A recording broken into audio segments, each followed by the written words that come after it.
mean, we're working with a famous character. And Yeah. then with me, I ended up doing layout for about a month or Oh month and a yeah. half or something. And like I was just like jonesing to animate. I was like, come on, give me a scene. But in hindsight, maybe that was a good way to kind of slowly get into the workflow of Yeah, doing a yeah. TV series. During school, I had a classmate who was really fast at animating, and Yeah. he would like rig his own characters and then animate with the characters. And I was so jealous of this guy during school. So the whole time I was like keep trying to make myself get faster and faster.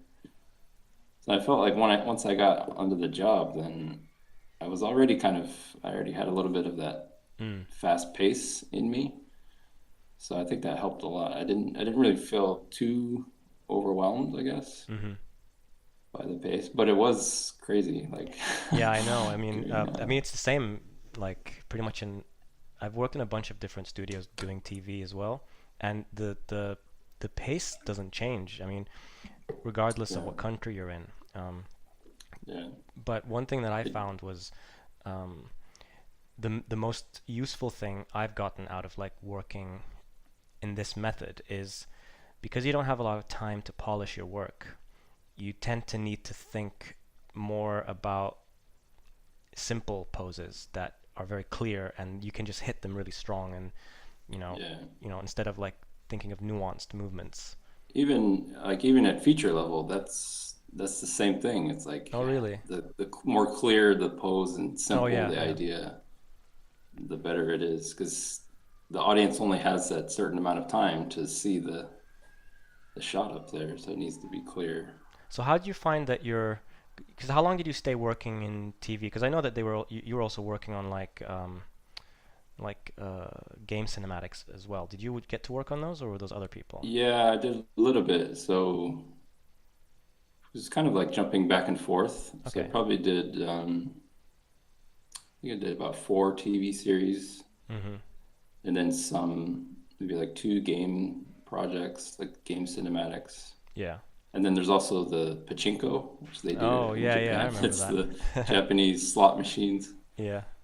So how do you find that your TV work help you when you moved on to features? Because I know every single animator out there just dies to go into features, and one of the things that we keep telling them is, you've got to be super insanely talented to land a feature job straight out of school.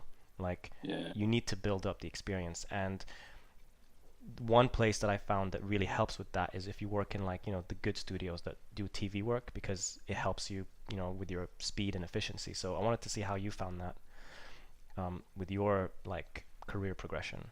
People who are coming from TV, they have uh, they're good at kind of getting the ideas out quick, Yeah. which is good. If the idea is wrong, then it can kind of quickly change it and reblock. And yeah, so for me personally, I think it's helped a lot. Like, um, and yeah, I'm just able to kind of block something out really rough and quick, and not really care about it looking too pretty. Yeah, the first stage. Yeah. Yeah, in TV, you do so many shots. That's like you're just building up this experience of um, actions and emotions that you've experienced animating. Oh yeah, I've animated this. Yeah. I know what's kind of required. Obviously you don't want it to be the same every time, but it's once you animate something and you feel more comfortable to do it the next time.